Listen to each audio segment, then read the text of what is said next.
चिलिकार पक्षी गणना कार्य आरंभ होती से आम 21 टीम गठन करा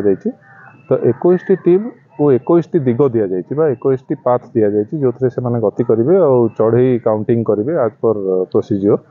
तेणु यही 21 टीम को बाइनाकुलर जीपीएस आउ स्पॉटिंग स्कोप फील्ड नोटबुक ये सब जिनस दि जाए बर्ड आइडेंटिफिकेशन बुक दि जाए तो विभिन्न टीम गुड़िक जो गोटे गठन कराई 5 ରୁ 6 लोक मैक्सिमम 7 लोक रोचंती तेणु से टीम गुड़िक डाटा कलेक्शन करेंगे डाटा कलेक्शन करी प्राय खराबल सुधा से माने पठेदेवे डाटाटी को और डाटा कंपाइल हम ये आमर wetland research and training centre Barkul Chandrapur campus रे हमर ये कंपाइल हम कंपाइल हो रिजल्ट बाहर गणनाकारी जो दल कराई गणनाकारी दल ताधे wildlife headquarters PCC wildlife office रु ऑफिसर्स माने आछंती ता सहित आम निजर staff Chilika wildlife division row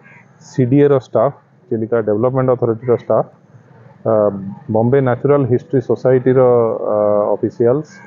wild life institute of India आउ विभिन्न एनजीओ सीबीओ यथा wildlife trust of India OPSA यही टाइप रो विभिन्न वाइल्ड लाइफ ऑर्गेनाइजेशन जो माने कि काम करछंती वाइल्ड लाइफ क्षेत्र रे तांको निया जाई गठन करा जायछि और सेही 21 टीम रे विभिन्न एई कंपोजिशन रो लोक माने प्रेजेंट रहिबे बर्ड सेंसस सरी जीवो गोटे दिन रे आ तापर तार डाटा कंपाइल करा जाई कि रिजल्ट आउट करा जीवो।